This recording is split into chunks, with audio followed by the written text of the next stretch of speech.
Notre cycle de conférences là porte sur la question de l'image, et ce soir, ce qui nous intéresse, c'est l'image de soi, l'image que l'on a de soi-même. Alors, ce que je vous propose, c'est de commencer par réfléchir sur la genèse de cette image. Comment se constitue l'image de soi? Et ce qui s'impose immédiatement à l'esprit, c'est ce constat qui est que l'image de soi n'est pas naturelle.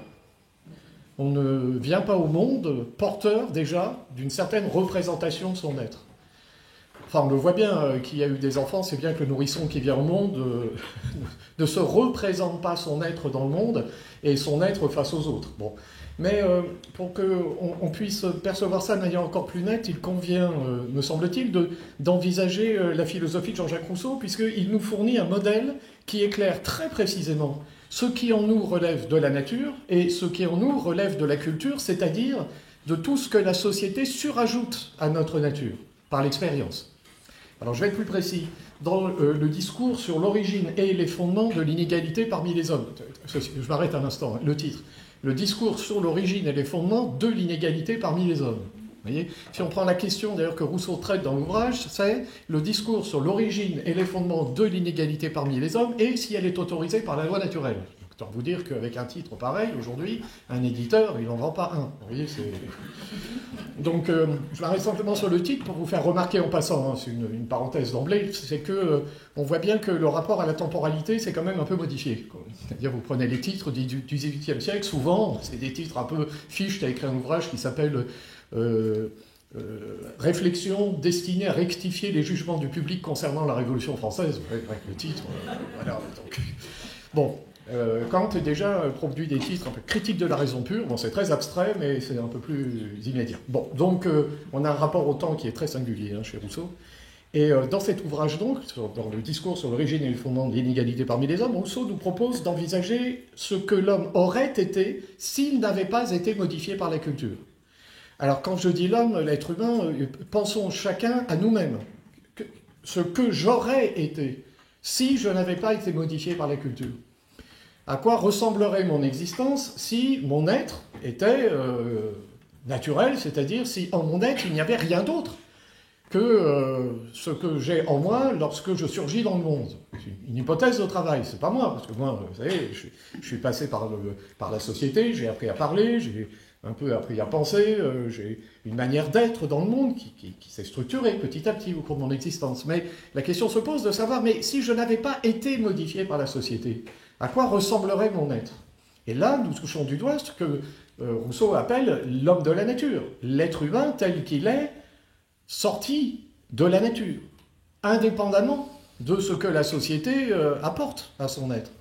L'état de nature chez Rousseau, ça n'est pas un état préhistorique. C'est pas ce que nous avons été par le passé. Vous voyez, l'homme de la nature, c'est pas l'homme des bois, tel qu'on l'imagine, vivant dans une espèce de société naturelle. Tout ça, c'est des illusions. D'abord, il n'y a pas de société naturelle. Dans toute société, même la plus ancienne, il y a une culture, il y a une langue, il y a un mode de vie, de religion, etc. Donc ça, Rousseau l'a déjà très très bien pensé. Donc, et si on remonte dans le temps, on va remonter vers une préhistoire qui finalement nous échappe un peu, mais qui relève d'un travail qui n'est pas celui du philosophe, dans le fond. Ça, c'est le travail de l'historien, du paléontologue, on va regarder dans le passé. Bon, le philosophe, lui, ce qui l'intéresse, c'est la nature humaine. Il n'est pas nécessaire de remonter dans le passé. Il suffit d'envisager ce que j'aurais été si, vous voyez, tout est dans le conditionnel, ce que j'aurais été si je n'avais pas été modifié par la culture. Et là, en opérant ce travail de réflexion sur ma nature, je vais voir ce qu'il en est de l'image que j'ai de moi.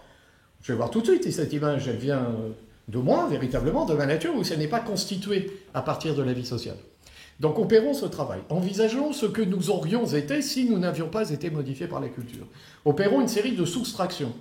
Et voyons ce qui reste. De soustractions, c'est-à-dire ôtons de notre définition tout ce que la culture a surajouté à notre être. Par exemple, je suis en train de vous parler.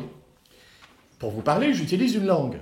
Cette langue-là, de toute évidence, c'est pas un élément constitutif de ma nature, puisque je ne viens pas au monde en parlant le français que je parle aujourd'hui. Donc, à l'évidence, la langue française, la langue quelle qu'elle soit, est quelque chose qui s'est surajouté à ma nature. Ça, c'est en plus.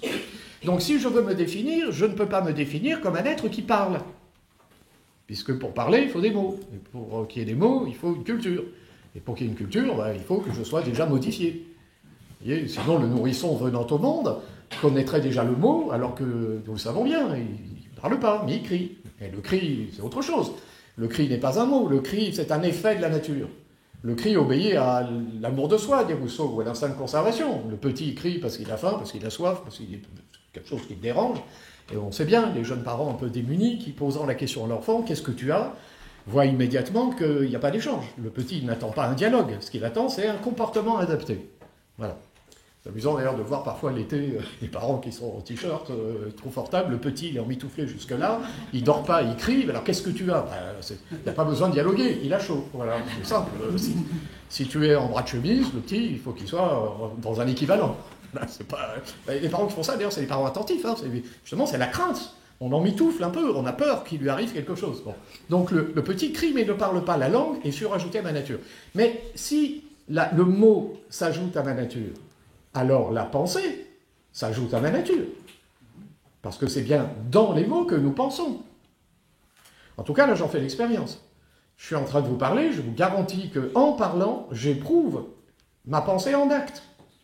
Et ma pensée n'est pas ailleurs. Hein. Là, je suis en train de vous parler, elle est tout entière dans les mots que vous entendez. Il n'y a pas une pensée cachée derrière, toute nue, qui sort dans la salle, mais qui, avant de sortir, passe par un vestiaire, s'habille avec des mots en français, et puis ensuite s'exprime comme ça. Non, c'est pas ça. La pensée ne s'exprime pas dans le mot. Plutôt, la pensée se réalise dans le mot. Elle devient pensée dans le mot.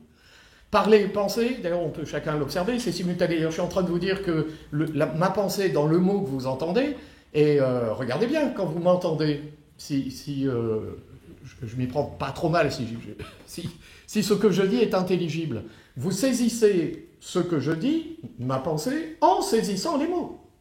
Vous ne saisissez pas d'abord des mots, pour ensuite remonter à une pensée qui est derrière, qui serait cachée. Vous voyez, il y aurait donc une pensée toute nue en moi, elle passerait par le vestiaire, elle s'habillerait dans des mots, ensuite elle sortirait, puis ensuite vous verriez une pensée habillée, donc il faudrait la déshabiller, puis vous la verriez toute nue, et puis vous voyez, non, c'est pas comme ça. C'est dans les mots que je pense, et c'est dans les mots que vous entendez ma pensée, et si nous dialoguons, c'est dans les mots que nous dialoguons, c'est-à-dire que nous pensons d'ailleurs. La pensée, comme le dit Platon, n'est rien d'autre qu'un dialogue de l'âme avec elle-même. Lorsque je pense, je me parle, je me dis des choses dans une voix familière. Regardez bien, quand on pense, hein, je ne sais pas, quand on philosophe, on l'a dit, penser simplement, c'est se dire des choses. Et quand je me dis des choses, c'est comme si j'avais cette voix intérieure qui est familière, qui est ma propre voix. Vous voyez, d'ailleurs, si je commence à entendre une voix qui n'est pas la mienne, peut-être qu'il faut... Alors, ou bien je suis Jeanne d'Arc, ce qui est possible, donc là c'est une révélation qui vient d'ailleurs, ou bien il faut que je consulte. Et vous voyez, je dis ou bien. Je suis un professeur attaché à la laïcité, donc mon propos n'est en rien anti-religieux. Simplement, c'est deux hypothèses. Ou bien ça vient de dehors, et donc là, il faut prier, ou bien ça vient de dedans, et à ce moment-là, il faut consulter. Donc, en tout cas, dans un cas comme dans l'autre, c'est pas ce que j'éprouve. Moi, quand je pense, je me parle à moi-même, dans une voix qui m'est familière. Mais voyez bien, s'il n'y a pas les mots, s'il n'y a pas la langue, il n'y a pas de pensée. Donc, je ne me représente pas mon être, et je ne me représente pas le monde, puisque ce que j'appelle penser, là, c'est une représentation. Je me représente mon être et le monde. Bon. Donc, imaginons maintenant ce que j'aurais été, donc, si je n'avais pas rencontré la culture, si par conséquent, j'avais vécu comme un être qui ne pense pas, mais qui aurait pu penser, qui aurait été susceptible, pas qui aurait pu en rencontrant la culture. Je viens au monde susceptible de m'élever à la pensée, mais je ne pense pas. Je viens au monde susceptible, d'ailleurs, non seulement de penser, mais d'organiser mes pensées grâce à la raison, mais je ne raisonne pas. Mais j'ai tout ça en germe, mais rien en acte.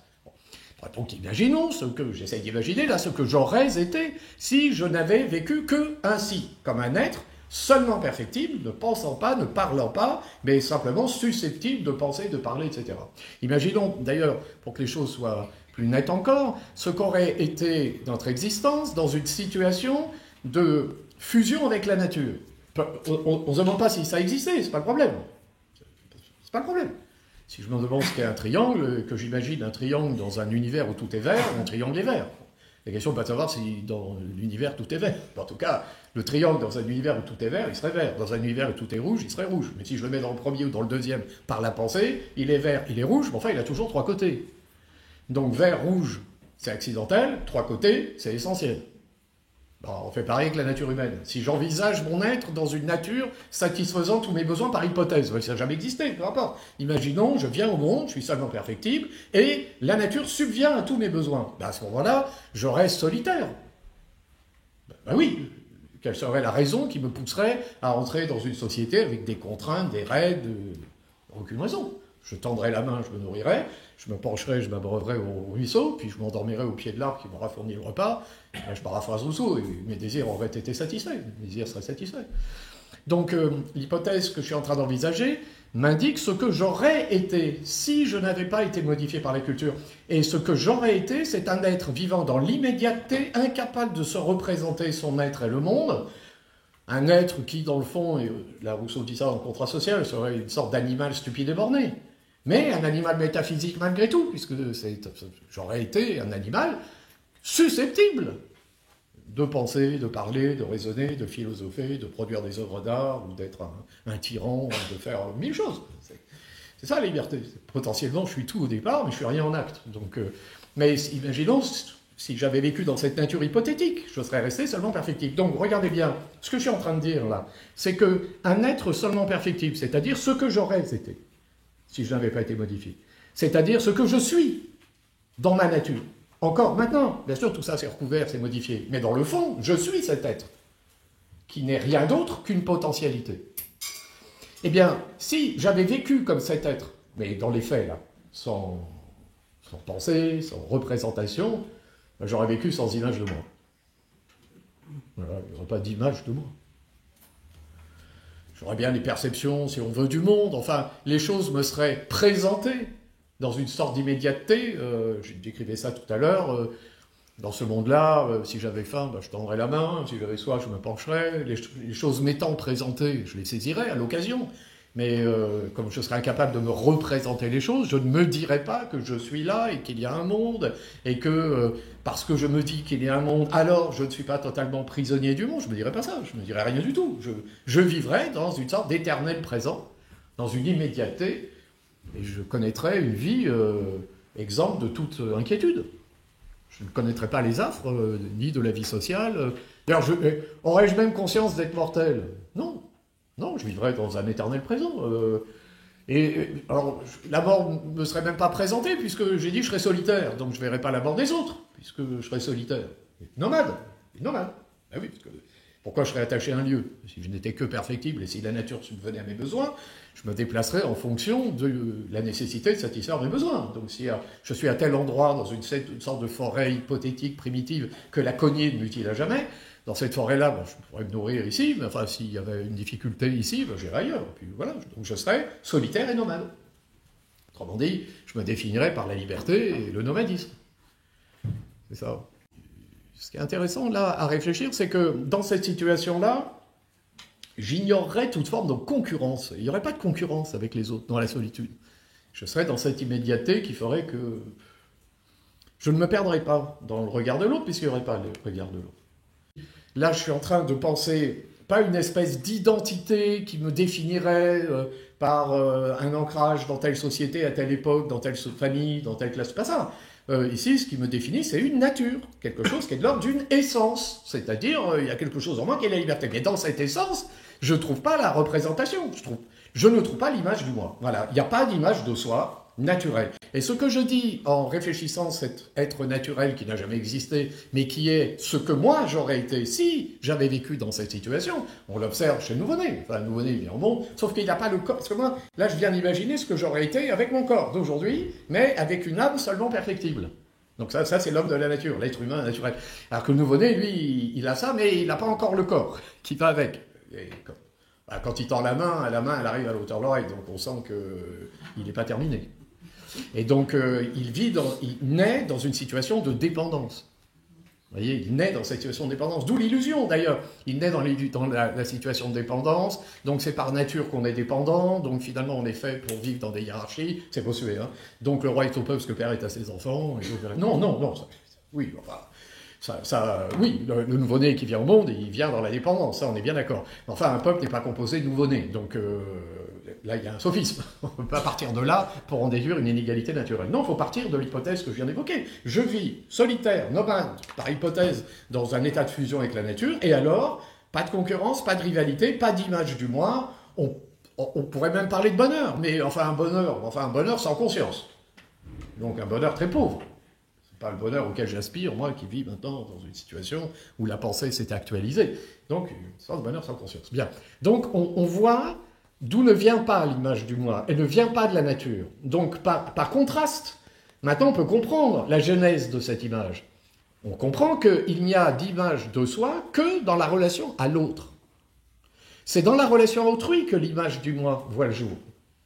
Et là encore, le discours sur l'origine de l'inégalité est très précieux pour ça, parce que Rousseau nous livre une image. Les grands philosophes savent mobiliser les images pour nous aider à penser. Il nous livre une image qui est très éclairante. Il nous dit la chose suivante. Bon, imaginons maintenant ce que j'aurais vécu si j'avais été arraché de l'état hypothétique que je viens de décrire, par hypothèse. Donc imaginons, là, on est des êtres naturels, donc on n'est pas ensemble, on est dispersés, donc on est solitaires, il n'y a pas d'image du moi, mais imaginons maintenant que nous soyons obligés de nous regrouper, pour des raisons qui seraient externes d'ailleurs. La société n'est pas une vocation, d'après ce qu'on vient de dire, vous voyez bien, on ne peut pas déduire la société de ce que j'ai dit. Je suis seulement perfectible, et puis si mes besoins sont satisfaits, je suis solitaire. Donc la société n'est pas une vocation, c'est une provocation, c'est un accident. Au sens où j'aurais pu, hypothétiquement, connaître un état de solitude et de nomadisme dans une pure perfectibilité. C'est ce qu'on dit, c'est pas historique, hein, mais c'est le triangle dont je parlais tout à l'heure. Dans ce monde où tout est vert, le triangle est vert. Puis dans ce monde où tout est rouge, il est rouge. Mais il a toujours trois côtés. Bon, dans ce monde où mes besoins sont satisfaits, je suis solitaire. Dans ce monde-là, je vis en société. Oui, mais je suis toujours un être humain. Et donc, pas de société, ça, c'est pas ma nature. Ma nature, c'est ce qui se maintient. De même que le triangle rouge-vert, ça, c'est pas l'essence du triangle, c'est les trois côtés. Donc, ce qui se maintient, c'est uniquement perfectibilité, liberté. C'est pas société. Mais la société, c'est un fait, on est dedans. Donc, essayons d'envisager ce qui se passe, ou ce qui s'est passé, mais dans cette espèce de situation hypothétique, lorsque on s'est trouvé, ou j'imagine ce que j'aurais vécu si je me trouvais arraché à l'état de nature et si je me trouvais projeté sous le regard de l'autre. Qu'est-ce qui se passerait? Alors Rousseau nous propose cette image. Imaginons des jeunes gens qui viennent de sortir de l'état de nature, donc ils ne sont plus seulement perfectibles, ils commencent à échanger, et puis ça y est, c'est parti. Les mots ont vu le jour, le dialogue de l'âme avec elle-même est en branle, vous voyez, les élans du cœur apparaissent, vous voyez, les sentiments amoureux, c'est parti. Et Rousseau imagine, comme ça, il nous invite à imaginer ces jeunes gens qui chantent et qui dansent autour d'un feu. Le chant et la danse, vrais enfants, dit Rousseau, de l'amour et du loisir. Tout va bien. Ces jeunes gens décrits dans cette image d'une sortie de l'état de nature où on voit ces êtres chantant et dansant autour du feu, vivent un moment de plaisir, puisqu'ils sont dans le moment de l'actualisation des potentialités, la potentialité de parler, de dialoguer avec soi-même, d'être amoureux, de chanter, de danser. Voilà. Non mais, la description de Rousseau, c'est un rêve parti. Voilà. C'est un bon moment. Bon, sauf que dans la rêve partie, il se joue quelque chose qui n'est pas évidemment chez Rousseau, puisque c'est la musique techno qui met en branle le corps par une omniprésence des fréquences basses, une technologie qui permet ça. Mais non, mais ça fait une différence parce que c'est piloté en quelque sorte par un musicien. Il y a quelqu'un qui est à la racine de la chose. Alors que dans la fête que décrit Rousseau, chacun est à la fois acteur et spectateur. Vous voyez, il n'y a pas quelqu'un qui provoque le mouvement des corps. Chacun est acteur et spectateur. Ceci étant dit, la rêve partie est malgré tout beaucoup plus proche de ce que décrit Rousseau que le théâtre à l'italienne. Malgré tout. On va être à l'Alembert, ça. Rousseau décrit le rapport à la musique dans quelque chose qui est de l'ordre quand même du chant et de la danse. Pas je suis assis, je contemple le théâtre à l'italienne qui serait plutôt le symbole d'une société hiérarchique avec des gens qui gouvernent et puis des gens qui regardent. Vous voyez, chez Rousseau, le chant et la danse dans la musique, c'est plutôt le symbole d'une démocratie où chacun est à la fois acteur et spectateur, citoyen qui fait la loi, sujet qui obéit à la loi, acteur et spectateur. Bon. Donc, bon, Rousseau, c'est pas la rêve partie, mais quand même, là, il y a quelque chose de plus proche. Donc là, je suis en train de décrire un âge heureux. Bon, mais je l'ai dit, dans l'émergence de la conscience, c'est l'image de soi qui surgit, dans le même temps. Et cette image de soi, elle surgit sous le regard de l'autre. C'est sous le regard de l'autre que ça se passe. Et là, le ver est dans le fruit. Et là, il y a quelque chose qui va corrompre la situation. Pourquoi? Parce que ces jeunes gens que je suis en train de décrire, en reprenant l'image rousseauiste, chantent et dansent autour du feu. Bon. Mais aucune société ne fera jamais en sorte que chacun chante et danse également bien. Voilà. C'est terminé. Il y en a qui vont attirer les regards, qui seront sous la lumière, et il y en a d'autres qui vont rester dans l'ombre. C'est comme ça. Peut-être que du coup, la rave party est un peu différente. Parce que précisément, parce qu'il y a quelqu'un derrière, un musicien qui met en branle les corps, l'atomisation des corps fait que la comparaison est moins puissante. Justement. Et donc les jeunes gens qui s'adonnent à cette pratique esthétique font quelque chose qui peut-être est une manière de se libérer de l'image de soi. Peut-être, parce que précisément, c'est piloté de l'extérieur. Vous voyez? Alors j'ai été vérifié, hein, je vous dis ça, j'ai été vérifié. J'étais au plage électronique à Cannes il y a 2-3 ans, et un peu plus, 3-4 ans. Et alors ce qui m'a frappé, c'est justement ça, c'est-à-dire c'est vraiment les corps qui sont en mouvement, avec la musique, bien fichu, hein, faut pas croire, hein, c'est les musiciens qui font ça. Et donc tous les corps se mettent en mouvement, et ce qui m'a frappé, c'est que les jeunes gens, en fait, ils sont pas comme ça, comme nous, on ferait si on allait à l'opéra, c'est-à-dire tous les corps sont en mouvement, et puis ils regardent ailleurs, en fait. Donc ils prennent le portable, ils font un truc, puis le musicien, il tient les corps, puis ça descend, ça descend, ça descend, alors tout le monde fait ça, puis d'un coup, hop, il envoie une séquence, et tout le monde se met en mouvement, en même temps. Ah non, mais c'est... En même temps, on laisse tomber les portables, et à ce moment-là, on regarde la scène, et à ce moment-là, on vit. Et puis après, on retourne à l'image. C'est quand même une expérience de la paix. C'est une expérience paisible, hein. C'est pas une expérience où on se regarde, on se compare, c'est plus compliqué. C'est pas la rave party, enfin plutôt c'est pas la boom, j'allais dire, c'est la rave party, c'est pas la boom des années 70. Où là on te regarde, qui va faire quoi, comment on danse, ah lui il danse bien, lui danse moins bien, étonnamment.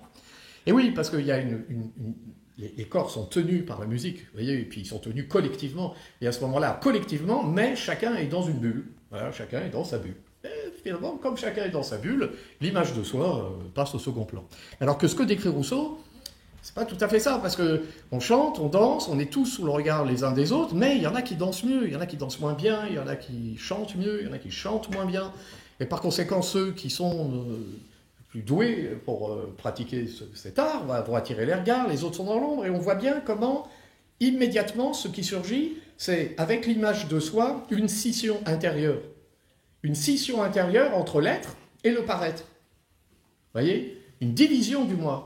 En fait, sous le regard de l'autre, le moi se divise avec lui-même. L'image de soi s'accompagne d'une division. Il y a l'image que je donne à voir aux autres, qui est une... Alors j'ai l'image de moi-même, que je me donne à moi-même, mais cette image que j'ai de moi-même dépend du regard que les autres vont porter sur moi. Si autour du feu, je chante et je danse et j'attire les regards, je vais en tirer une représentation de mon être couramment orgueilleuse. C'est-à-dire, je me dirais quand même, oui, j'attire les regards, bon donc... En revanche, si je m'aperçois que les regards sont tournés vers un autre, vers une autre, à ce moment-là, l'image que j'ai de moi-même s'en trouve altérée. Vous voyez, donc dans le premier cas, j'éprouve l'orgueil, dans le deuxième cas, je vais commencer à sentir le poison amer de la jalousie qui va commencer à encombrer mon esprit. Et donc là, ce qu'on décrit, vous voyez, c'est une mécanique qui se met en route. Une mécanique sous le regard de l'autre, le moi se divise avec lui-même, et l'image du moi provoque quelque chose qui est une situation de concurrence, de rivalité, d'opposition. Voilà, donc l'image de soi, c'est un problème. Mais elle n'est pas naturelle. Donc c'est une chute. C'est une dégradation. Et ce que Rousseau décrit dans le discours sur l'inégalité, c'est ça, c'est une chute. Vous voyez, quelque chose qui est une sorte d'effondrement de son être. Je vivais dans l'immédiateté, dans l'hypothèse que j'évoquais tout à l'heure, et puis je me retrouve divisé avec moi-même. J'ai perdu l'immédiateté. Et je découvre les affres du regard, et je vis comme ça, en situation de concurrence. Il faut quand même prendre ça en considération, c'est-à-dire que dans la société, le paraître est essentiel, évidemment. Dans la société, l'image que l'on a de soi-même et que l'on a des autres, et l'image que l'on donne de soi-même aux autres, et l'image que l'on a de soi-même à partir de ce que les autres perçoivent de son être, enfin tout cela est absolument central. Dans la société, l'image de soi est centrale. Pascal a une belle formule qui permet de penser ça très bien, et il formule les choses ainsi, il dit la raison a beau crier, l'imagination met le prix aux choses. La raison a beau crier, c'est l'imagination qui met le prix aux choses. Alors, qu'est-ce qu'il veut dire par le prix, hein, le prix. C'est-à-dire que ce qui permet d'estimer la valeur d'une personne, c'est pas la raison, c'est l'imagination. Et pourquoi il dit ça? Parce qu'il a très bien observé que dans la vie sociale, ce qui compte, c'est le paraître. L'image que l'on donne aux autres. Qu'un médecin ait l'air d'un médecin. Et il m'inspirera confiance. Qu'un médecin n'ait pas l'air d'être un médecin. Et aussitôt, je vais me poser des questions sur sa compétence. Donc ce qui compte, c'est pas tellement qu'il soit ou qu'il ne soit pas médecin, dans le fond, c'est qu'il ait l'air de l'être. De même, un juge qui se présente comme un juge, c'est-à-dire qui, dans son attitude, me laisse penser qu'il agit d'une manière telle que son action soit empreinte d'une grande sagesse, d'une fermeté d'âme, d'une grande sagesse. Il inspirera le respect. Bon, si sa voix est éraillée, qu'il est mal rasé, qu'il donne l'impression de ne pas être tout à fait dans ce qu'il fait, et immédiatement, son autorité sera mise en question. Dans la société, c'est le paraître qui compte. C'est pas l'être, c'est le paraître. Et la division du moi est fondamentale, parce que cette division du moi enclenche un mode de rapport à l'autre qui est totalement déterminé par des apparences, par des images, par des choses comme ça. Il faut avoir quand même à l'esprit, enfin, ça c'est quelque chose d'incroyable. Vous imaginez l'importance du miroir dans la relation sociale? On a oublié que les miroirs n'existaient pas. On a vécu sans miroir pendant un temps très très long, mais pas de miroir. On s'était jamais vu en fait. On voyait son image, le reflet de son visage dans l'eau, enfin à la surface de l'eau.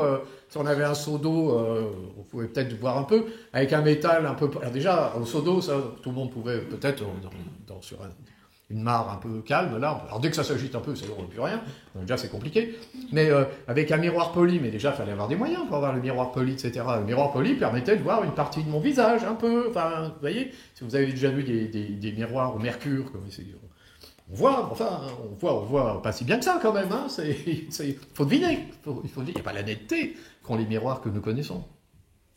Et à cet égard,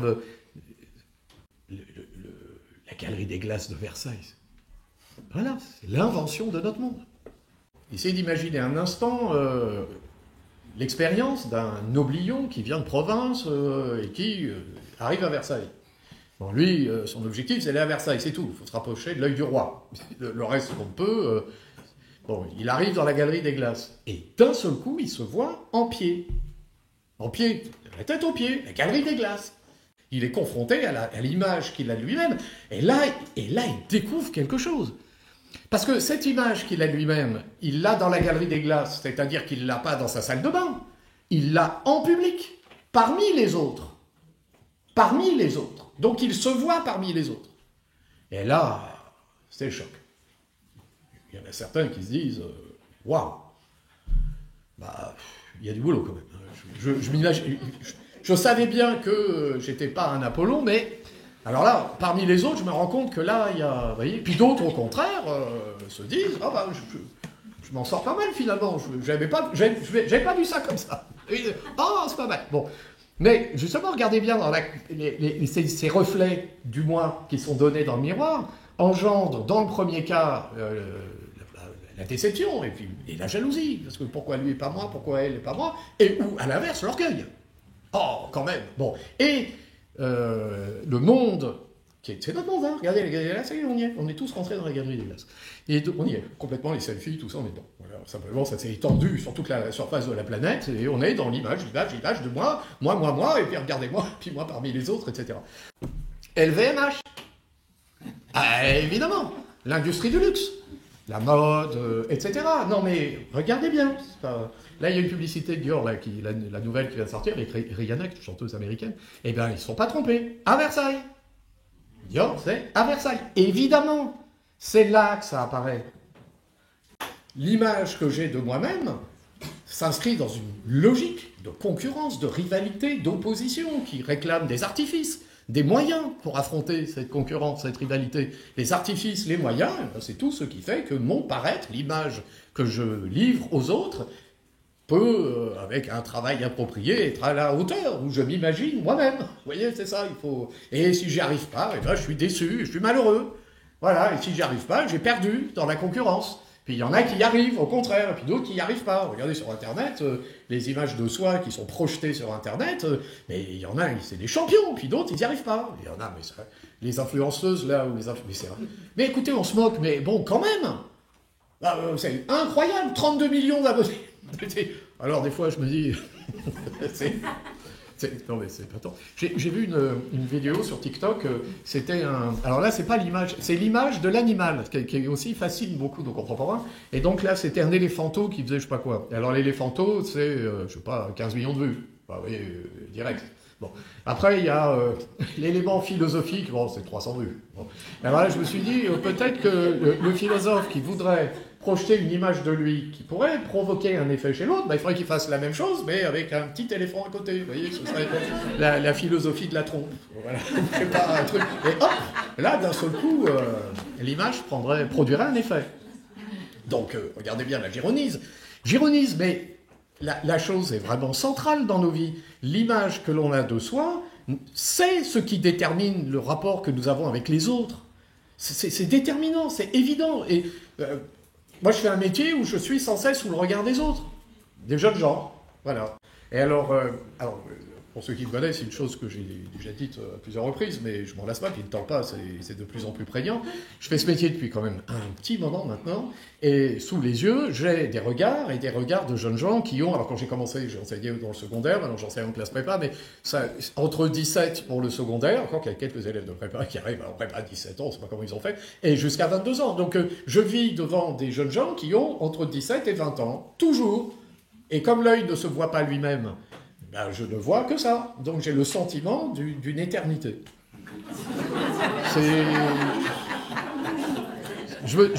Le professeur s'élève à l'éternel. Voilà. Quand j'arrêterai, c'est ce qui me manquera. Vous voyez, c'est ça qui... C'est-à-dire, c'est une éternelle jeunesse. Alors que vous imaginez l'image que l'on a de soi dans le regard de l'autre. Lorsque... Imaginez au travail, là je suis avec mon ordinateur, puis j'ai mon collègue de bureau qui est en face, derrière l'ordinateur, bon, on est accroché dans la même entreprise depuis un moment, et puis le temps passe, et puis je le regarde, et je me dis, bon, voilà, ça doit se passer de la même manière de l'autre côté. Voilà. Donc les jeunes gens apportent quelque chose, hein, vraiment. Le bonne jouvence, ça veut dire quelque chose, hein, je vous garantis. Hein. Je vous garantis, c'est-à-dire, non, c'est un sentiment d'éternité. Platon disait ça, il disait l'enseignement... C'était une manière de s'élever à l'immortalité. Mais il pensait au fait, par l'enseignement, de provoquer quelque chose qui est comme l'ensemencement d'âmes fertiles. Vous voyez, donc les âmes sont fertiles, et donc la culture actualise les potentialités de ces âmes, et le professeur, il est un peu celui qui est comme à semer, et puis donc il va se passer quelque chose, et même quand il sera mort, ça continue. Et attention, hein, Platon dit ça, mais il a raison, hein, parce qu'il est mort, et je vous en parle ce soir. Hein. Et donc il n'est pas mort, hein. Donc il s'est bien immortalisé par son enseignement. Et l'écriture de Platon, c'est l'écriture d'un enseignant, d'un professeur. Ça n'est qu'un dialogue de l'âme avec elle-même. C'est pas « je vais te raconter ce que je pense », c'est pas ça. Je vais t'inviter à accoucher de ce dont tu es déjà porteur. Donc, bon, moi je le dis de manière plus empirique, mais, enfin, je dis bien plus empirique, mais Platon il dit ça aussi. Il dit simplement la jeunesse suscite de beaux discours. La jeunesse suscite les beaux discours. C'est-à-dire qu'il y a un éclat de la jeunesse, ça veut dire quelque chose, hein. Donc, moi, je veux bien que les jeunes gens, ils sont si, le niveau baisse, tout ça, oui. Enfin, bon. Alors, ceux qui disent ça, franchement, vous avez vu le niveau de langue auquel on est confronté dans le monde médiatico-politique. Vous avez vu le niveau de langue, et c'est ces gens-là qui disent que le niveau baisse. Moi, je vous garantis que j'ai des élèves, alors bon, c'est des élèves de prépa, je veux bien, mais même quand j'enseignais en secondaire, peut-être que le niveau est pas... Bon, enfin, moi, je me souviens, quand j'étais au lycée, pas non plus... l'orthographe, c'était pas extraordinaire, hein. On oublie. On aime bien se dire que nous, c'était mieux. Je suis pas convaincu. Qu'il y ait une époque où le petit pourcentage de ceux qui arrivaient au bac maîtrisaient parfaitement la langue française, c'est vrai. Enfin là, c'est 13 millions d'élèves. 13 millions d'élèves. Hein. Donc un système qui arrive à scolariser 13 millions de personnes et qui arrive à faire en sorte que 13 millions de personnes s'élèvent malgré tout à la langue française, pour certains approximativement, je vous l'accorde, mais bien mieux qu'on maîtrisait la langue française en 1830. La plupart des gens ne parlaient pas le français, hein, faut pas... Bon, respect. Non, mais au passage, hein, je vais bientôt quitter le métier. Respect. Il y a l'éducation nationale. On ferait mieux d'être prudent, parce qu'à force de taper dessus, le jour où ça s'écroulera, pour reconstruire la machine. Vous voyez, j'ai une idée géniale, on va faire des uniformes. 13 millions d'uniformes, c'est ça. Et comme il en faut 2 par élève, ça fait 26 millions. Donc 26 millions de pantalons, si c'est l'État qui les fournit, tous les vendeurs de pantalons en ville, ils ont tous fait faillite. Hein. C'est terminé, hein. On ne vend plus un pantalon dans tout Angers. C'est terminé. Les parents vont dire, L'administration t'a fourni 2 pantalons, tu feras l'année avec ça. Non, mais enfin... Surtout en ajoutant, on va rétablir l'uniforme. Il n'y a jamais eu d'uniforme dans l'école de la République, ça n'a jamais existé. Il y avait des blouses, il n'y avait pas des uniformes, des blouses, pas d'uniformes. Si, dans les écoles militaires. À moins qu'on veuille transformer toute l'éducation nationale en Saint-Cyr, en école militaire. Je crois quand même que ceux qui ont des belles idées comme ça, ils sont obsédés par l'image, mais pas par les bonnes images. Ils regardent trop de mangas ou de films américains. Parce que dans ces écoles-là, il y a des uniformes. Mais dans l'école de la République, il n'y a jamais eu d'uniforme. Par contre, on apprenait à se tenir droit. Ça, oui. C'est pour ça que les petites tables, elles étaient attachées aux chaises. Et oui, puisque ceux qui se tenaient droit, ils sont à Versailles. Ils étaient devant la galerie des glaces. Et donc il fallait que le petit enfant de paysan, lui, se tienne droit comme à Versailles. Comme ça, quand il sera grand et qu'il sera préfet, on ne saura pas d'où il vient. C'était ça l'idée. Donc l'égalité, elle passait par la tenue du corps. Et après, on passe à l'esprit. Évidemment, on n'en parlait pas d'uniforme. Je vais pas. Si, par contre, la blouse, oui, parce que comme on écrivait à l'encre, une tache sur une chemise, et c'était une catastrophe au prix que coûtait une chemise. Donc on mettait une blouse, et puis on passait à autre chose. Bon, petite parenthèse, on reste dans notre question, hein, parce que l'uniforme, c'est la crainte de quelque chose, alors.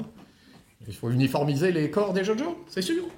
C'est qui décide de cette uniformisation? Est-on sûr, d'ailleurs, que les adolescents vont être ravis de porter tel ou tel vêtement? Est-on sûr que l'image qu'ils auront d'eux-mêmes sera bien conforme à celle qu'ils souhaitent?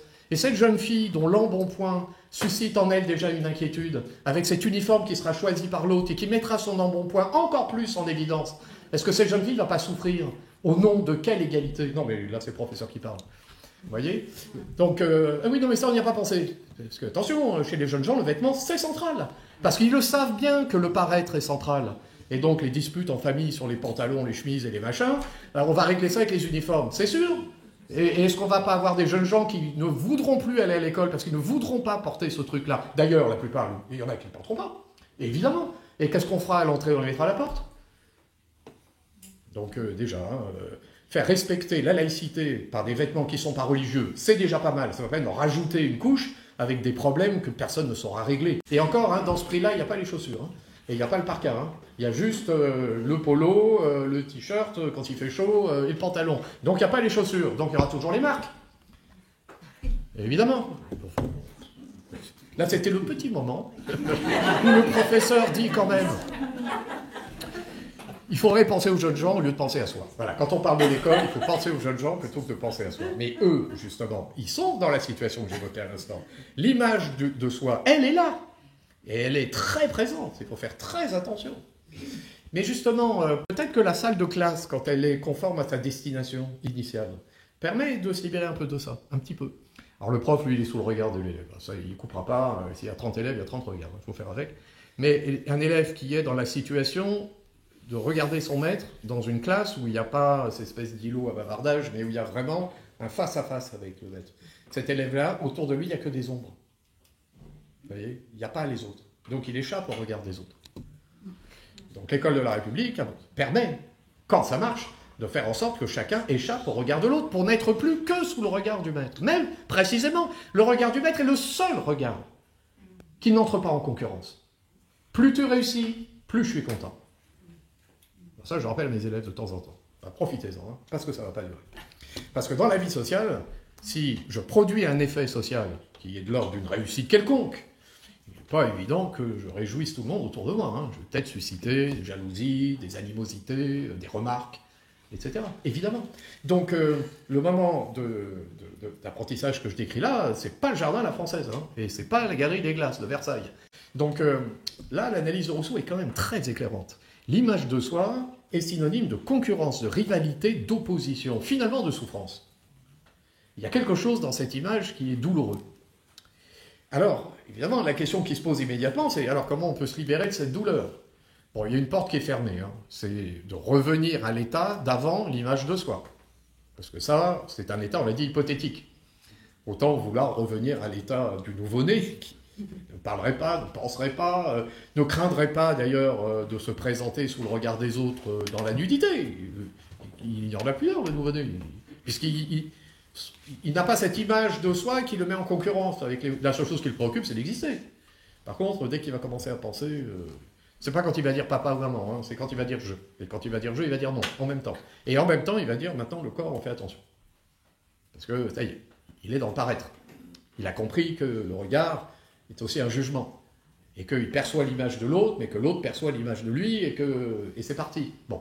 Mais cet état du nouveau-né, vivant encore dans l'immédiateté, ne craignant pas le regard de l'autre, n'est plus à notre portée. Ça y est, c'est fini. Une fois qu'on est entré dans le champ de la culture, une fois que les représentations occupent nos âmes, ça y est, l'image s'est installée. Et nous vivons dans le paraître. Mais alors, puisqu'on ne peut pas se libérer du poids de ce paraître par un retour à un état de nature qui n'a probablement jamais existé, comment peut-on faire dans la société? Comment est-ce qu'on peut se libérer de ça dans la société? Faire en sorte que l'image de soi ne pèse plus dans la relation qu'on a à soi-même et avec les autres. Alors, je vais vous proposer 2 portes de sortie possibles. Je vous les soumets. La première, on va soulever les difficultés, puis la deuxième, qui est intéressante, et qui va nous renvoyer à la question de la pédagogie, justement. Bon, la première voie possible, bon, il faut éviter de faire en sorte que le paraître soit factice, c'est-à-dire que l'image de soi soit quelque chose qui soit trompeur, et qui permette simplement de saisir l'autre dans une illusion, qui permettrait de le maîtriser. Et celui qui fait ça très très bien, vous en trouvez une figure dans la littérature, c'est la figure du libertin, la figure de Don Juan. Lui, c'est le champion de l'image. Il va donner l'image, il va fournir à l'autre une image qui est conforme à son propre désir. Et donc, il va l'attraper comme ça. Vous voyez, alors vous avez la figure comme ça de Don Juan, du libertin, vous la trouvez chez Laclos dans Les Liaisons dangereuses. Le défi du personnage du libertin, c'est de séduire une femme qui est vertueuse, qui est pieuse. Et alors le défi, c'est pas seulement de la séduire, parce que ça, il sait faire. Non, il veut la séduire sans qu'elle perde la foi. Il faut qu'elle soit toujours pieuse, et comme elle est mariée, qu'elle soit fidèle, qu'elle tienne à ça, mais qu'en même temps, elle cède à ses avances, afin que, prise dans la contradiction, elle souffre. Le but du jeu, c'est de la faire souffrir. Pas de la séduire, ça, il a l'habitude, ça, c'est la souffrance. C'est ça, le libertin. Bon. Et donc, il va falloir qu'il joue sur l'image, sur le paraître. Il va falloir qu'il s'adresse à l'imagination de cette pauvre Madame de Tourvel. Voilà. Alors, comme elle est pieuse, j'ai dit comme elle est vertueuse, la seule chose qui puisse susciter en elle le désir amoureux, c'est la vertu. Puisque on désire, quand on désire, son désir se fixe sur un objet qui, dans le fond, n'est jamais l'être lui-même qu'on désire, mais sur un objet qui est ce que cet être nous donne à voir. Je m'explique. On n'est jamais amoureux d'une substance abstraite. Tout à l'heure, je disais, je suis un être perfectible, etc. Mais en tant qu'être perfectible, qui ne parle pas, qui ne pense pas, qui est une espèce d'abstraction métaphysique, je ne peux pas séduire. Enfin, personne ne peut être amoureux d'une substance métaphysique. Ça n'existe pas. On est amoureux de quelque chose d'empirique, de sensible. D'un visage, d'une manière d'être, d'un esprit, d'une force de caractère, d'une passion. Enfin, on peut être amoureux de quelqu'un parce qu'il est tellement amoureux que ça fait tomber amoureux. Vous voyez, c'est l'amour qu'il dégage, qui suscite le désir. Mais, etc. Ou on peut tomber amoureux de quelqu'un parce qu'il est très riche. Voilà, très riche. C'est une qualité. Oh, c'est pas bien. Oui, mais c'est pas bien. Ça, c'est un jugement. Après tout... parce qu'il est très riche, parce qu'il a du pouvoir, ou parce que, je sais pas, c'est un intellectuel. Donc c'est la même chose. En fait, on cherche la puissance, mais dans des registres. Puis comme on est chacun dans notre monde, on trouve que le monde d'à côté, c'est des imbéciles. Mais chacun dans son monde trouve ce qui suscite son désir. Ouais, tout à l'heure, oui, c'est pour ça que je disais les influenceuses, tout ça. Moi, je trouve que faut pas être trop... C'est des mondes. C'est pas mon monde. Donc, vu de l'extérieur, je pourrais tenter de dire, c'est les imbéciles, ils font des trucs. Mais c'est un monde. Et à l'intérieur de ce monde, il y a des hiérarchies. Il y en a qui font bien, qui font moins bien, qui sont... Vous voyez, c'est un monde. Je regardais un chiffre. Il est à peu près aussi difficile d'être recruté pour faire une émission de télé-réalité, statistiquement, hein, que de réussir le concours de Sciences Po. Vous voyez, donc, dans ce monde-là, c'est une élite. Bon, ceci étant dit, est-ce que Sciences Po, c'est une élite Je l'ai cru, mais je dois à la vérité de dire que depuis quelque temps, j'en doute un peu. On voit bien qu'à l'intérieur de chaque monde, si je prenais le monde de la médecine, dans le monde de la médecine, il y a des grands professeurs qui sont à l'université, qui ont des services à l'hôpital, etc., qui ont un pouvoir. Dans le monde de la télé-réalité, il y a des gens, dans tous les mondes, chez les profs, il y en a dans tous les mondes. Et dans tous ces mondes, le point commun, c'est cette situation de rivalité, de concurrence et le risque d'être trompé par l'image que celui qui va proposer quelque chose à l'autre va produire comme effet. Il y a toujours un risque, le risque du libertin. Alors, dans chaque monde, il y a chez les intellectuels des gens qui proposent des images séduisantes, hein, ça existe.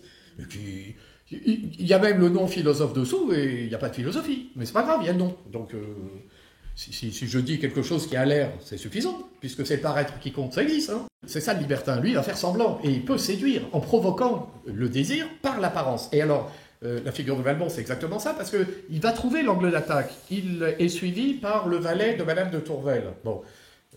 Mais, à l'occasion, il est dans cette situation, il rencontre une famille qui est expulsée de sa maison.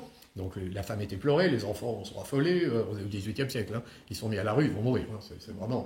Et donc, le valet de Madame de Tourvel est là, qu'est-ce qu'il fait? Il intervient, il a les moyens, il paye la dette de cette famille, qui n'est plus expulsée, et il attend.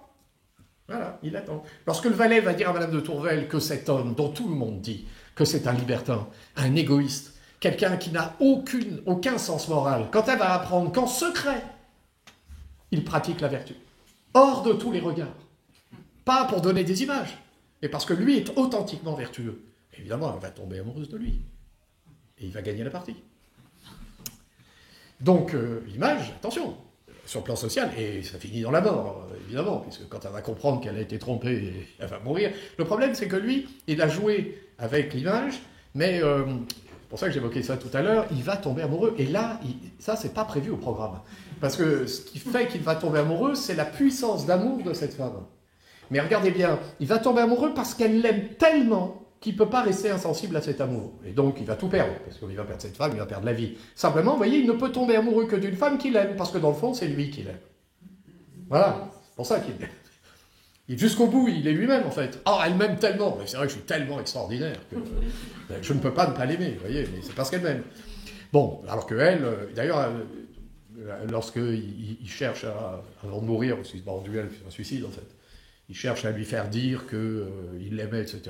Elle est ailleurs, c'est fini. Elle a compris. Laisse tomber. Elle est ailleurs. Elle retourne du côté de la foi et du côté de l'au-delà. Et elle va mourir de ce côté-là. Bon, donc, le libertin, vous voyez, c'est le danger. Donc, puisqu'on cherche une solution, la solution, c'est de faire le contraire du libertin. Mais attention, le contraire du libertin, c'est la première fois que je vous propose, c'est pas sortir de l'image. Non, pas du tout.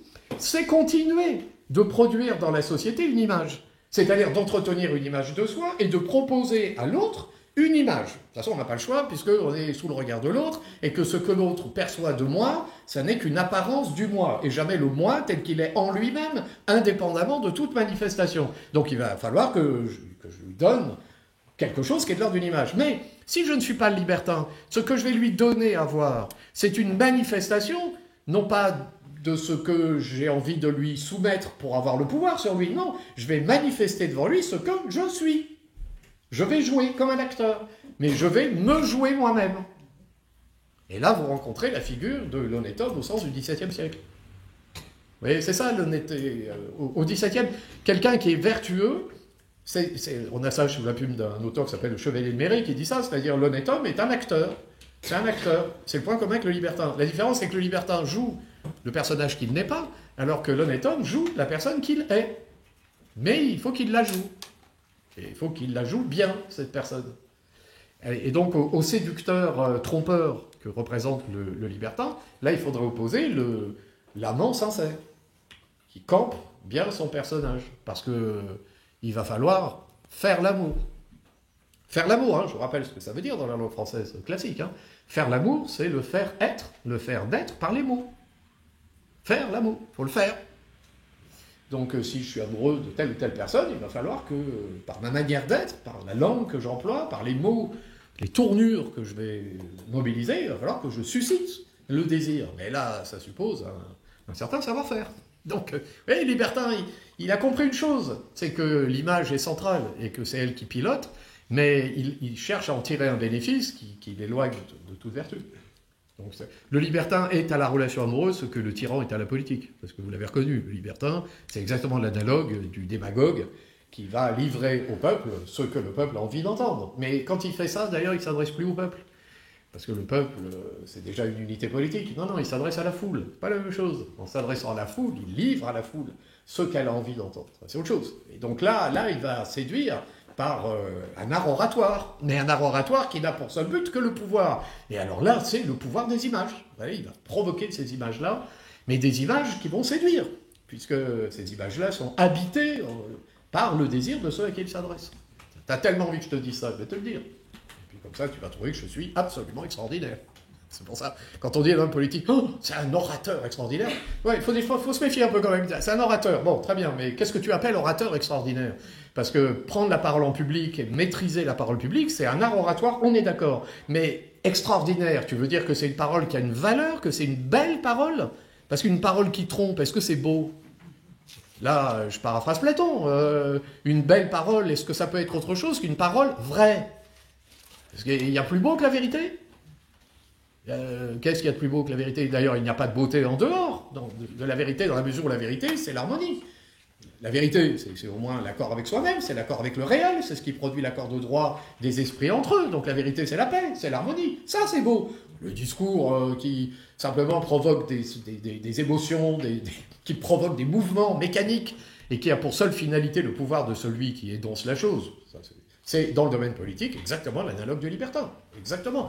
Les liaisons dangereuses, d'ailleurs, Laclos l'écrit en s'adressant aux jeunes femmes, et notamment aux jeunes filles. C'est-à-dire, c'est un roman féministe, en fait. Au XVIIIe, c'est suffisamment rare pour le noter. C'est vraiment, regarde comment ça marche. Je vais t'expliquer comment ça marche. Et c'est comme s'il s'adressait aux futurs citoyens d'une république, d'ailleurs, parce que la jeune fille ayant compris le danger que représente le libertin, ben c'est un peu l'analogue du jeune garçon ou de la jeune fille qui a compris le danger que représente la démagogie dans le monde politique.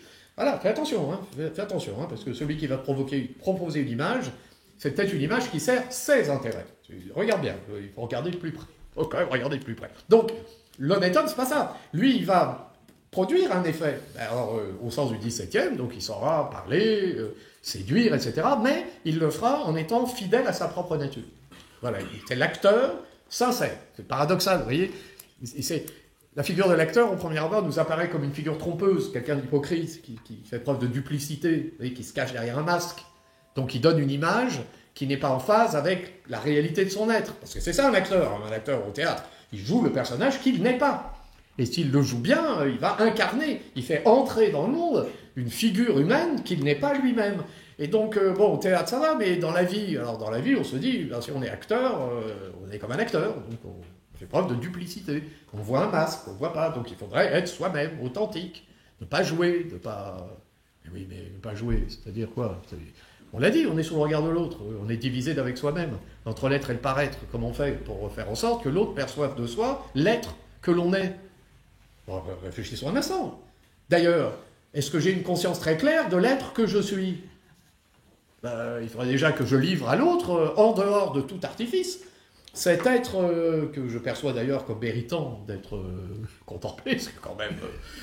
C'est ce que dit Pascal, on n'aime jamais personne, on aime des qualités. Bon, quand on s'adresse aux autres, on finit par le penser. Je disais, Madame de Tourvel, elle tombe amoureuse d'un homme qu'elle croit vertueux. Donc au début, on est un peu choqué, mais après, oui, c'est vrai, quand on est amoureux, on aime des qualités. On s'y fait. Je vous laisse méditer la chose. On est un peu choqué au début, mais Pascal ne dit pas qu'on n'aime pas. On aime vraiment des qualités. Mais vraiment, mais des qualités. On n'aime pas la personne. Parce que la personne, on ne la connaît pas. On ne sait pas, on voit des apparences. Donc on n'aime que des qualités. Alors ça, on s'y fait. Mais une fois qu'on s'y est fait, quand on renverse la chose, ah ben non, c'est l'image de moi. Alors on retourne. Donc moi, on ne m'aimera jamais pour moi. On n'aimera que des qualités. Alors là, déjà, c'est moins drôle, parce que je veux bien aimer les autres pour des apparences, mais moi, je veux qu'on m'aime pour mon être. Vous voyez? Et alors là, vous êtes chez Pascal. Le moi est haïssable, parce qu'il veut se faire centre de tout, évidemment. Moi. Mais non, tu n'es pas, en toi-même, plus désirable que ça. D'ailleurs, en toi-même, dans ta substance, dans ta consistance ontologique, dans ta réalité humaine qui t'inscrit dans le monde comme réalité proprement humaine, tu n'es peut-être rien d'autre, alors là, je suis chez Pascal, je suis chez Descartes, qu'une substance pensante. Une substance pensante. Vous voyez bien ce que je disais tout à l'heure, une substance pensante, écoutez, c'est pas désirable. Ça suscite pas l'élan érotique. Vous voyez, la substance pensante... Bon, déjà, la substance étendue non plus. Vous voyez, il faut que le corps se manifeste autrement que comme de la pure matière. Il faut qu'il me révèle quelque chose qui est une qualité désirable. Alors cette qualité, d'ailleurs, après, elle varie, je l'ai dit tout à l'heure. Donc, bon, l'idéal de l'honnête homme, c'est un idéal l'idéal d'un acteur dans la société, mais qui se joue lui-même. Donc quelqu'un qui serait à la fois dans le jeu d'acteur, hein, comme le personnage qu'on interprète, mais qui en même temps serait sincère, puisqu'il livrerait quelque chose qui est... Alors qui ne serait pas sa nature, on l'a dit, peut-être ça échappe, mais en tout cas qui serait tel ou tel trait de sa personnalité qui sont sincères. Bon, par exemple, l'honnête homme amoureux ne feindra pas d'être amoureux pour séduire quelqu'un, simplement pour profiter de la personne. Donc il saura, comme dans le jeu de l'amour et du hasard de Marivaux. Le jeu de l'amour et du hasard, il faut jouer. Mais il faut jouer, il y a du jeu. C'est-à-dire, il y a du jeu. Dans une mécanique, quand il y a du jeu, c'est que c'est jamais gagné d'avance. Bon, c'est un jeu. Mais le jeu, il y a des règles. Sinon, c'est pas du jeu. Voilà. Le libertin, lui, il joue pas, parce qu'il n'y a pas de règles. Lui, c'est... Avant, on aurait dit c'est un chasseur. Bon, maintenant, on dit c'est un prédateur. Bon, alors... Avant, on aurait dit c'est un chasseur parce que le libertin considère ce qu'il fait comme un art. Maintenant, on dit que c'est un prédateur. Un prédateur, ça doit dire que c'est sa nature. Moi, je préfère quand même la figure du chasseur, parce que le chasseur est responsable. Alors que le prédateur, le loup, c'est dans sa nature de loup de dévorer la proie. Donc, non, le gars sera un prédateur, hein, c'est un chasseur, hein, et donc il est responsable, il met en œuvre un savoir-faire, et son savoir-faire va conduire Madame de Tourvel à la mort. C'est pas comme le loup qui mange sa proie parce qu'il n'obéit qu'à sa nature de loup.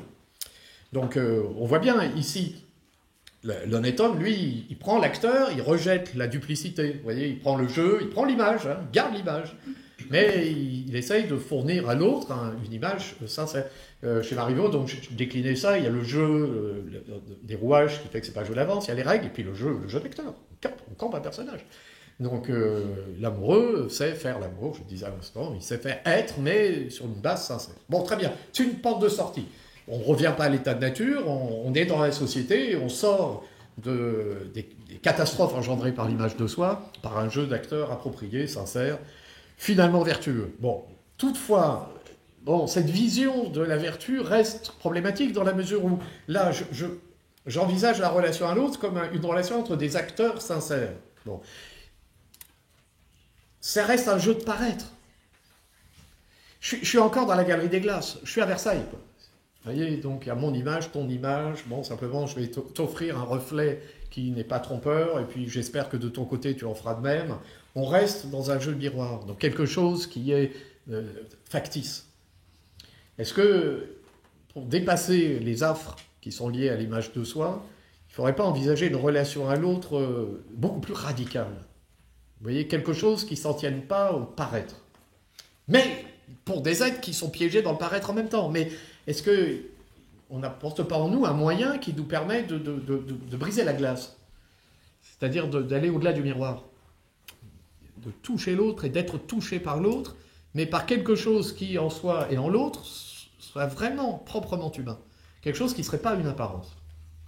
Si on arrive à penser ça, on ne va pas sortir de la société, on ne va pas dépasser l'image avec tout ce qu'elle porte en elle de problématiques, mais malgré tout, on va pouvoir peut-être envisager une relation à autrui qui soit apaisée, mais vraiment apaisée. Alors que l'honnête homme, c'est mieux, hein, c'est pas libertin, dans la hiérarchie c'est mieux, mais on reste, c'est la bonne société quand même. On reste quand même dans un monde, on est entre soi, on sait jouer. C'est ce que je veux dire, on est devant les miroirs. Et donc, devant les miroirs, on sait faire. Alors là, on va retrouver à nouveau Rousseau. On va retrouver Rousseau parce que il y a une chose que je n'ai pas dite au début de mon propos. C'est que quand on envisage ce qui fait qu'un être humain est un être humain, on trouve quelque chose qui est métaphysique, c'est vrai, que j'ai appelé tout à l'heure la perfectibilité. C'est-à-dire la puissance que nous avons au départ de penser, de parler, d'actualiser une raison, etc. On porte ça en nous, mais au départ, ça n'est qu'une puissance, une virtualité, une potentialité. Bon, et c'est la culture qui actualise tout ça. Quand la culture fait bien le travail, à ce moment-là, je vais actualiser la raison. Si elle fait mal le travail, je vais actualiser autre chose. Mais enfin, une culture appropriée peut me permettre d'actualiser ces potentialités. Bon, mais tout ce que je dis là, ça reste quand même très abstrait, parce que est-ce qu'il n'y a pas quelque chose en moi, en nous, qui est attaché à notre nature et qui nous engage déjà à un mode de relation qui ne s'en tient pas tout à fait aux apparences.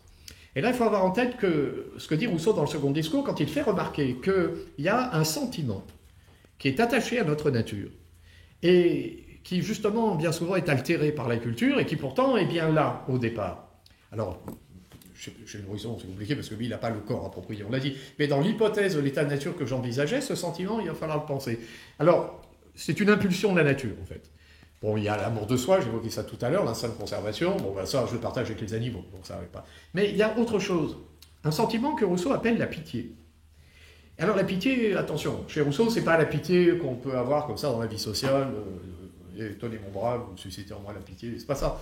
La pitié naturelle dont Rousseau parle, c'est le fait, lorsque je ne suis pas autre chose qu'un être perfectible, lorsque je suis piégé dans la nature et que je ne vais pas au-delà de ça, c'est le fait d'éprouver une répugnance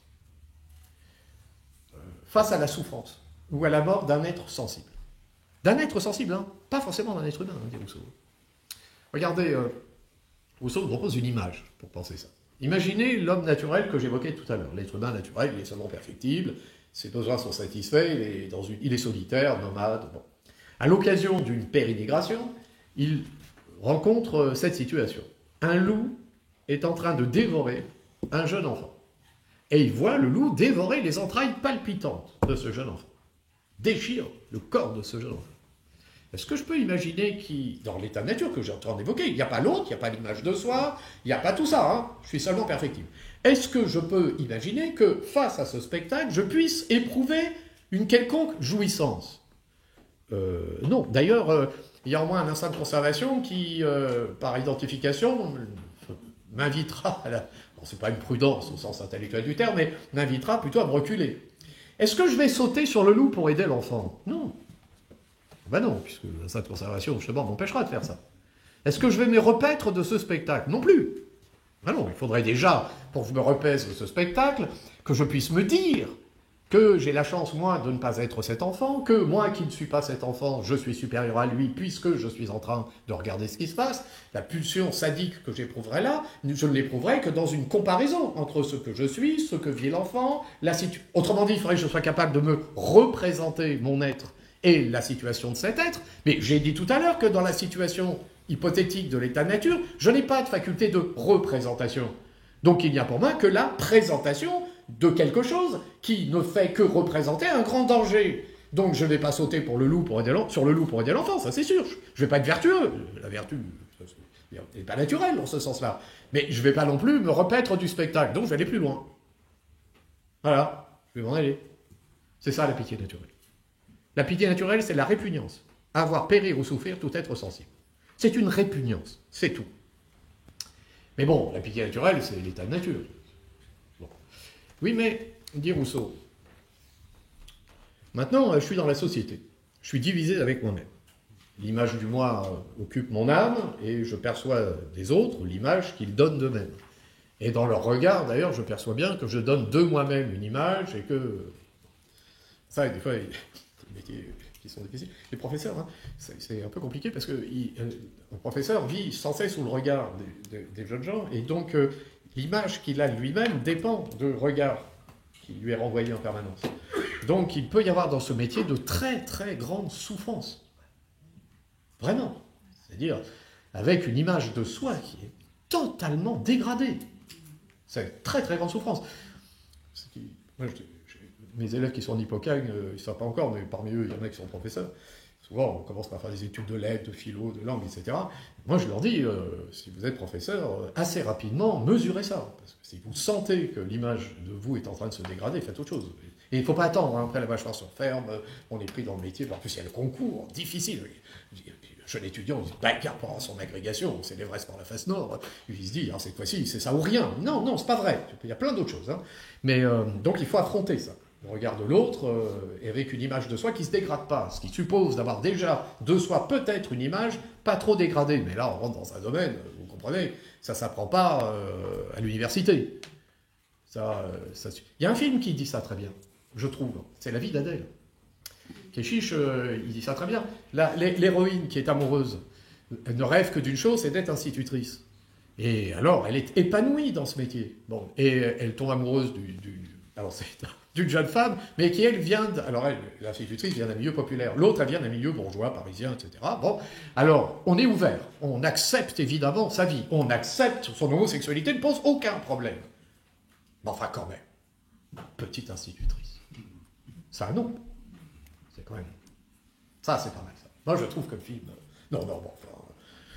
Petite institutrice. Autrement dit, Keshish, il rappelle quelque chose, c'est que les distinctions de classe, ça, on est dans le dur, vous voyez. Alors, pourquoi j'évoque ça? Parce que lorsque la jeune fille d'origine plutôt bourgeoise va abandonner, évidemment, la petite institutrice qui ne mérite pas qu'on lui accorde plus de temps que ça, cette jeune fille qui est délaissée va être malheureuse, va être vraiment malheureuse. Le résultat, c'est bien fait, parce que c'est le moment où, dans ces classes, ça devient un cauchemar. Ça marche plus. Il y a quelque chose de brisé. Donc l'image qu'elle a d'elle-même n'est plus celle qu'elle avait avant, et donc qu'elle livre au regard et puis les jeunes gens, alors là c'est des enfants, les institutrices, les enfants c'est pareil, hein. Il y a une faille, il la loupe pas. Hein. Ça, il rentre dans la brèche, hein, tout de suite.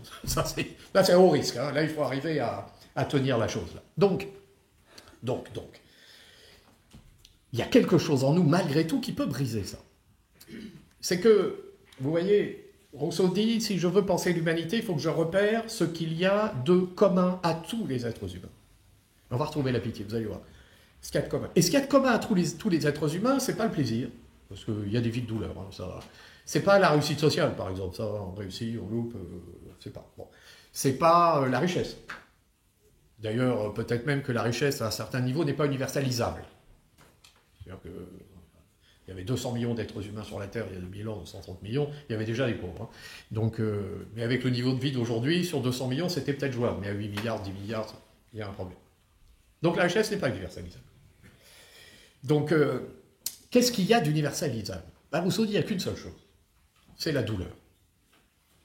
Ça, par contre, c'est universel.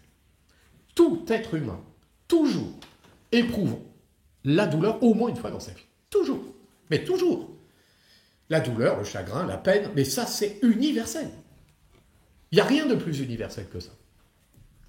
Donc, quel type de relation à l'autre peut-on entretenir qui nous permette d'aller au-delà du paraître, au-delà des images, et de saisir ce qu'il y a d'universel dans l'humanité?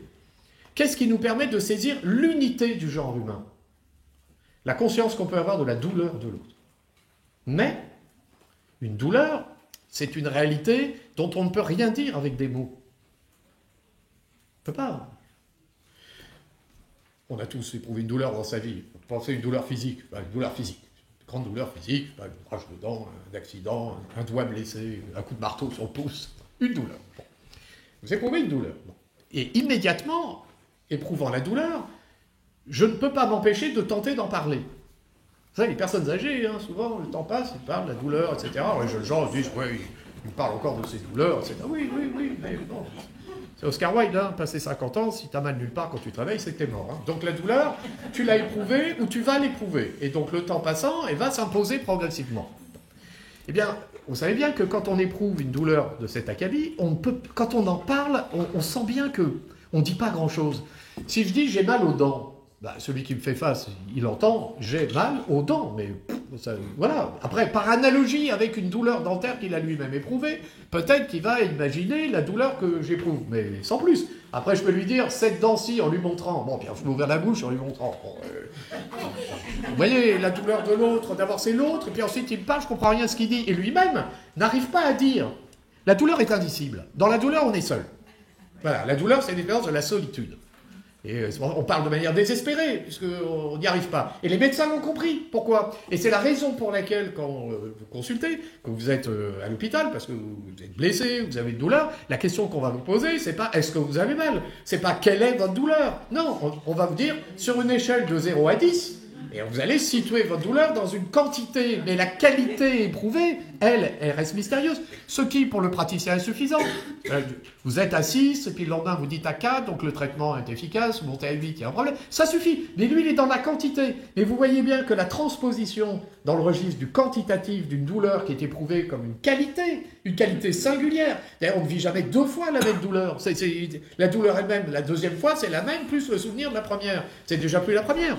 Vous voyez, la douleur c'est indicible. Donc, la quantité fait que je me tourne vers le technicien pour espérer, ou le médecin en l'occurrence, pour espérer une amélioration de mon état. Mais je reste dans la solitude. Bon. Donc, ce n'est pas les mots qui nous permettent de saisir la douleur des autres. Ce n'est pas la pensée, ce n'est pas le concept, ce n'est pas la raison. Ce n'est pas la raison. Ce n'est pas la science. Ce n'est pas la philosophie. La philosophie ne permet pas de saisir la douleur des autres. Ce qui permet de saisir la douleur des autres, c'est la compassion. C'est tout.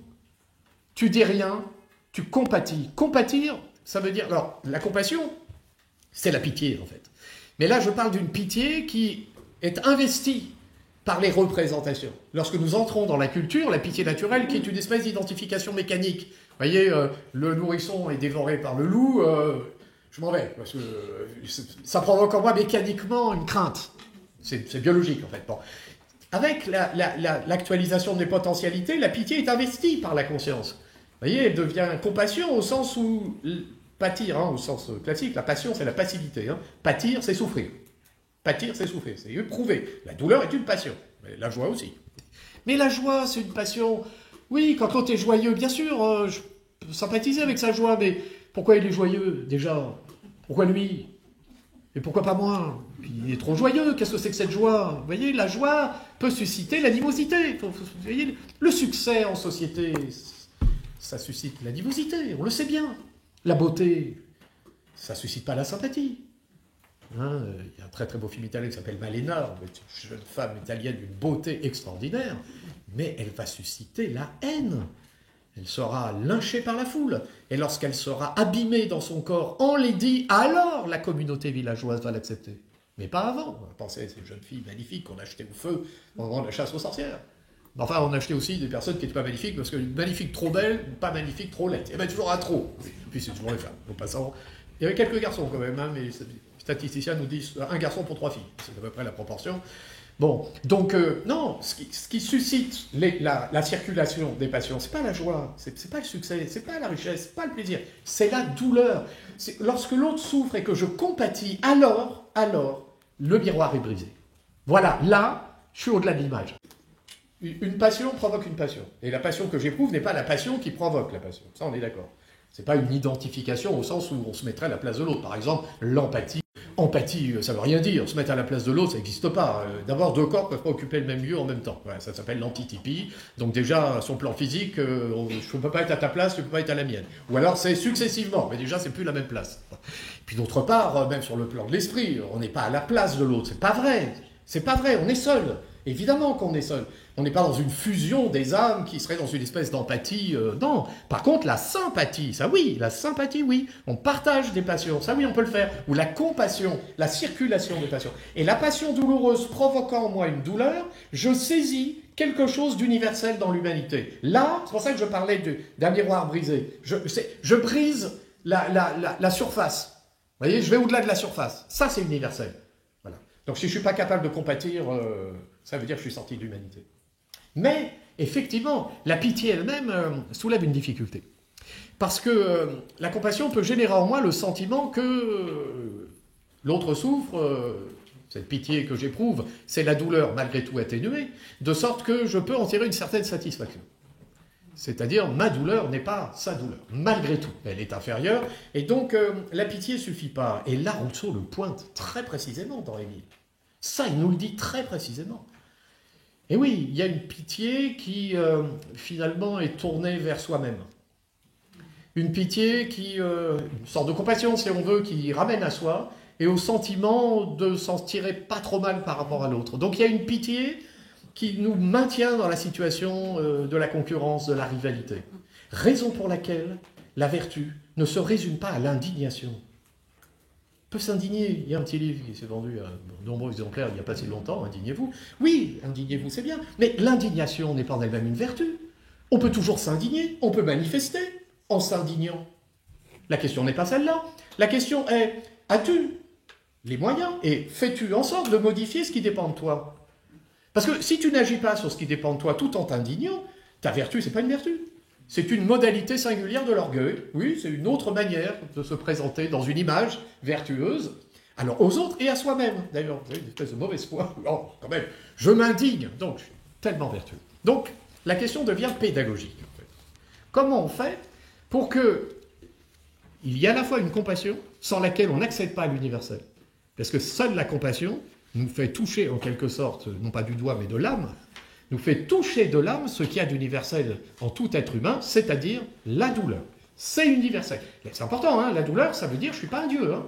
C'est-à-dire tu touches du doigt la nature humaine, une réalité dans le monde, affectée par le monde, touchée, éprouvant la douleur. Bon, comment je fais pour éprouver ça sans pour autant basculer du côté de cette indignation qui finalement me livre une vertu bon marché, vous voyez, une indignation qui m'empêche d'agir. Rousseau dit, c'est l'éducation qui permet ça. C'est l'éducation. Je vais vous lire un petit passage d'Émile que je vous soumets, et plus précisément, une éducation qui n'est pas une culture de la raison. Parce que la raison, c'est une faculté d'abstraction.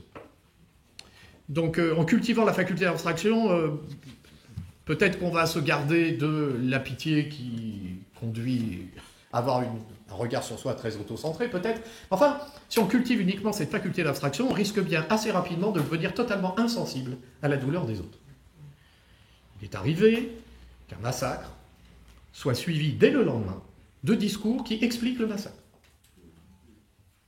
Et qui l'expliquent tellement bien que finalement on n'en éprouve plus ni de compassion, ni rien, puisqu'on a l'explication.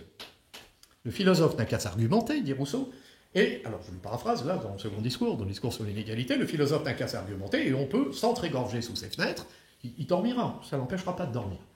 Alors le philosophe, c'est-à-dire celui qui cultive simplement la raison, et qui, dans cette faculté d'abstraction, de représentation totalement abstraite, perd pied avec la circulation des passions qui, elles, ne sont pas abstraites, qui, elles, sont singulières et concrètes. Donc il faut une éducation. Mais alors il faut éduquer quoi? Il faut cultiver quoi chez l'élève? L'imagination. La solution, c'est l'imagination. Je vous lis un passage. L'imagination. En effet, comment nous laissons-nous émouvoir à la pitié, si ce n'est en nous transportant hors de nous, en nous identifiant avec l'animal souffrant? Là, Rousseau parle du rapport à l'animal. Il faut qu'Émile commence à comprendre qu'un animal est un être sensible. Hein. Donc il faut qu'il soit sensible déjà à la souffrance animale. Puis après, il va s'élever à l'humanité. Mais un animal, il peut le voir souffrir, comme ça. Donc je reprends la phrase. Comment nous laisserons-nous émouvoir à la pitié, si ce n'est en nous transportant hors de nous, en nous identifiant à l'animal souffrant, en quittant, pour ainsi dire, notre être pour prendre le sien? Il faut qu'on quitte notre être pour prendre l'être des autres. Mais qu'est-ce qui nous permet de quitter notre être, sinon les ailes de l'imaginaire? C'est par l'imagination que nous sortons de nous-mêmes. C'est l'imagination qui nous transporte au-delà des limites de notre subjectivité. C'est par l'imagination que nous sortons d'un regard tourné uniquement vers soi-même. Nous ne souffrons qu'autant que nous jugeons qu'il souffre. Ce n'est pas dans nous, c'est dans lui que nous souffrons. On ne devient sensible que lorsque l'imagination nous transporte hors de nous-mêmes. Et oui, il faut, alors je poursuis, je saute un passage, il faut donc offrir aux jeunes hommes, aux jeunes gens, le 18e, aux jeunes filles, aux jeunes hommes, il faut donc offrir aux jeunes gens des objets sur lesquels puisse agir la force expansive de son cœur. La force expansive. Là, ça c'est de la philosophie. La force expansive de son cœur. C'est-à-dire qu'il faut trouver en soi ce qui permet de sortir de soi.